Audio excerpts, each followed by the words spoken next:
Vous cherchez un bien rentable? Découvrez l'offre Sniper de Le Bien Rentable. Un accompagnement 100% personnalisé pour trouver votre bien idéal en moins de 6 mois. Bénéficiez d'un professionnel dédié, de notre service de chasse immobilière, puis d'un accompagnement unique sur l'ensemble de votre projet. Nos experts vous guident à chaque étape, une sélection sur mesure répondant à vos besoins. Tout cela à partir de 4 997 €, satisfait ou remboursé. Lebienrentable.fr, plus que des experts, nous serons vos partenaires. Si vous voulez en savoir plus, cliquez sur le lien en description. Hello à tous et bienvenue dans ImmoTrotter, votre raccourci vers l'expertise immobilière. ImmoTrotter, ce sont des petits épisodes au format court et ludique où j'explore avec vous des astuces pratiques et anecdotes de mon quotidien de chasseur immo. Que vous soyez un novice curieux ou un investisseur aguerri, chaque épisode de ImmoTrotter est conçu pour vous offrir des informations précieuses en un temps record. Si vous aimez ce nouveau format, n'oubliez pas de vous abonner, de laisser un commentaire et surtout de le partager avec vos amis. Alors attachez vos ceintures et c'est parti pour un nouvel épisode d'ImmoTrotter. Hello les amis, c'est Jérôme et bienvenue dans ce nouvel épisode d'ImmoTrotter. Je suis ravi de vous retrouver aujourd'hui pour parler travaux, pour parler poussière, pour parler chantier. Mais avant d'attaquer le sujet du jour, petit focus sur le challenge dénicheur de pépites qui démarre la semaine prochaine, le lundi 26. Le challenge dénicheur de pépites, qu'est-ce que c'est? C'est 5 semaines intenses pour passer à l'action, faire une offre d'achat sur le premier bien, même si tu es débutant. L'idée, c'est de pouvoir trouver ta pépite qui te donnera envie d'en dénicher plein d'autres. Durant 5 semaines, tu vas être accompagné par 2 investisseurs professionnels en la personne de moi-même et de mon acolyte Flo. J'aurais même dû d'ailleurs dire Flo et moi-même, c'est plus poli. Dans lesquels on va vraiment t'apporter toute notre expertise et toutes les clés pour trouver les meilleures affaires du marché. Donc dans les grandes lignes, qu'est-ce qu'on va voir? On va identifier le profil investisseur, définir une stratégie d'investissement, trouver une zone de recherche, établir un réseau d'apporteurs d'affaires, repérer la bonne affaire, organiser une visite, estimer rapidement des travaux, savoir optimiser un DPE, savoir négocier le bien, bref, tout pour te positionner rapidement et griller la politesse aux autres investisseurs. Donc c'est un coaching de 5 semaines, c'est accessible à toutes et tous, même si vous êtes débutant, même si vous n'avez pas de compétences ni d'expérience.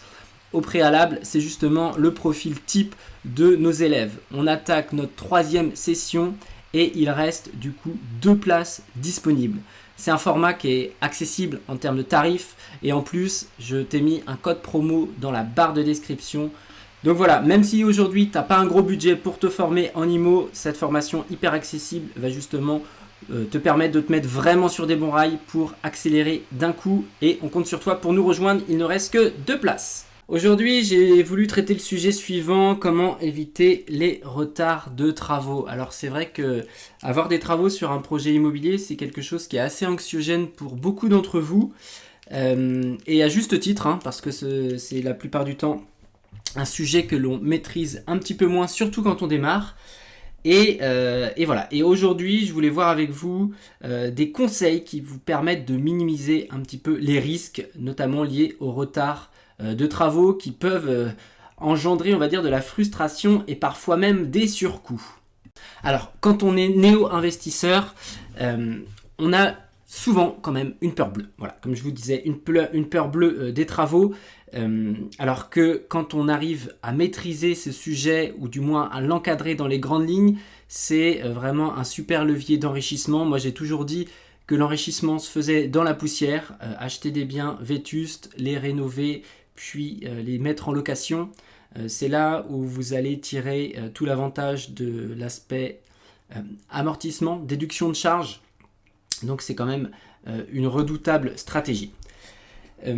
Alors, comment on procède pour justement minimiser ces travaux? Le premier conseil, c'est bien sûr d'établir une planification qui va être précise. Élaborer un calendrier détaillé, donc essayez justement d'établir un planning clair avec des dates précises pour chaque étape de votre projet.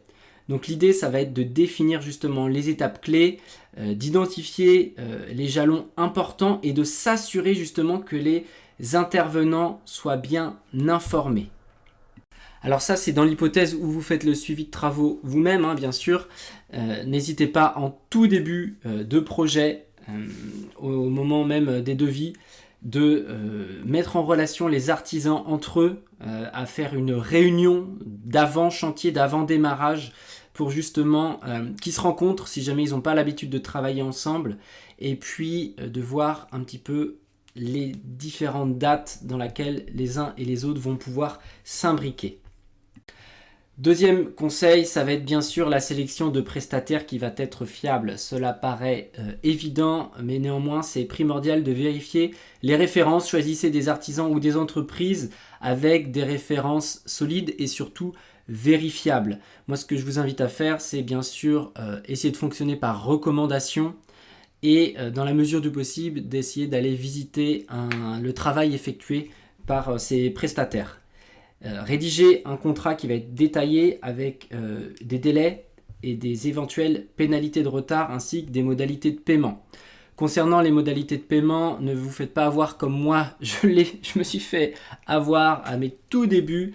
Veillez à ce que les règlements d'acompte soient vraiment proportionnels à l'avancée du chantier. Donc la plupart du temps au démarrage, les boîtes prennent environ 30% d'acompte, ce qui permet pour les entreprises de justement commander les premiers matériaux et de commencer à payer les premiers salariés ou sous-traitants, peu importe, sur le démarrage. Donc voilà, il y a les 30% d'acompte au démarrage et après les règlements doivent intervenir de manière régulière et modérée. Laissez toujours en fin de projet un 10 à 15% jusqu'à ce que vous ayez conclu le chantier, réceptionné le chantier.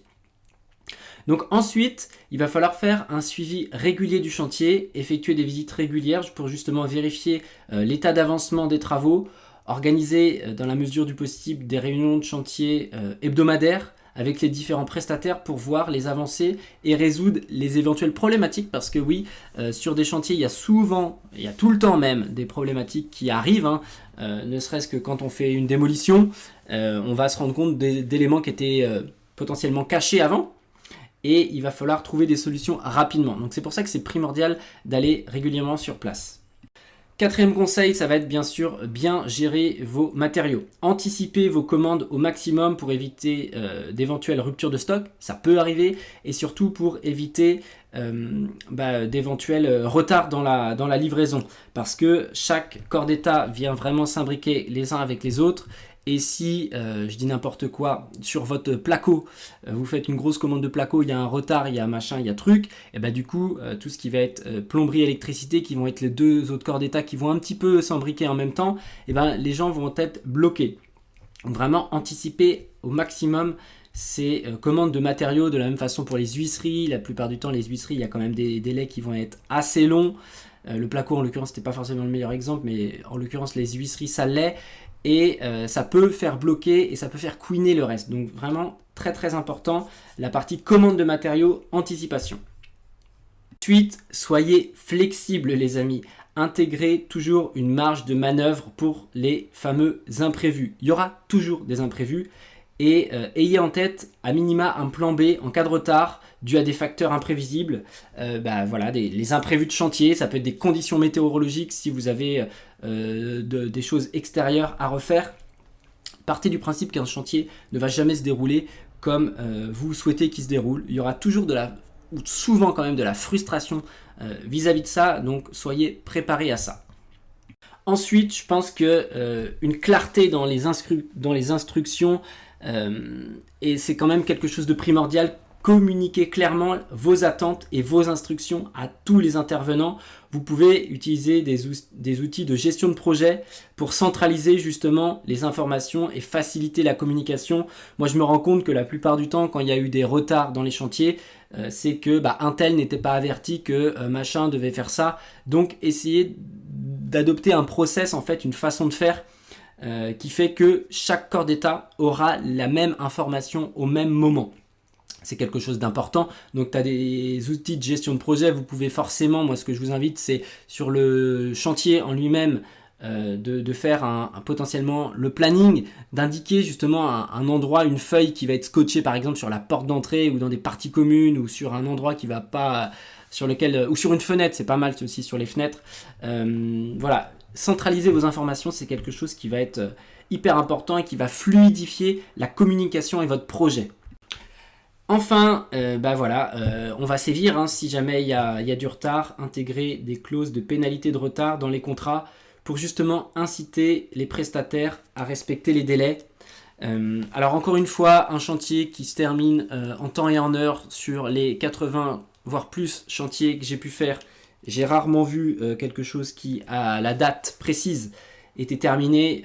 Il y a encore une fois, il y a toujours un petit peu de couinement sur un projet, ça fait partie du jeu, mais néanmoins border tout ça au maximum. Vous pouvez, ce qui peut être pas mal aussi, surtout si vous faites appel à une entreprise tout corps d'État, ça peut être de négocier dans le contrat, dans le devis, le fait que l'entreprise prenne le relais sur les loyers que vous auriez dû percevoir. Alors, modulant bien sûr un certain, on va dire s'il y a 6 mois de chantier, vous tolérez un mois et demi parce qu'il y a peut-être des aléas, mais par contre au-delà de un mois et demi, essayez de négocier avec la boîte en question qu'ils prennent le relais sur potentiellement des loyers que vous aurez dû percevoir à minima un prorata. Donc voilà les amis, les différents conseils que je voulais vous donner pour réduire les risques de retard dans vos projets IMO. Encore une fois, n'ayez pas peur des travaux. Je sais que c'est anxiogène, mais néanmoins, c'est en appliquant, en faisant des travaux que vous allez vraiment vous enrichir. C'est là où vous allez optimiser votre bien, le transformer, le rénover et l'améliorer. Donc voilà, en appliquant ces différents conseils, ça vous donne déjà des pistes. Donc n'hésitez pas à me dire en commentaire de l'épisode si vous appliquez d'autres conseils qui ne me seraient pas forcément venus en tête. Et si ce podcast t'a plu, encore une fois, n'hésite pas à me laisser un petit commentaire, une note 5 étoiles sur la plateforme de ton choix. Et on se retrouve très très vite dans le prochain épisode d'IMO-Trotteur. C'était Jérôme, bye bye. Pour aller plus loin dans votre expertise IMO, vous pouvez rejoindre ma newsletter dans laquelle je vous partage une actualité décryptée, des conseils et astuces ainsi que plein d'autres exclusivités. En bonus, recevez mon e-book Dénicheur de pépites, un guide de 70 pages pour monter en compétences à vitesse grand V. Le lien de la newsletter est dans la description de l'épisode.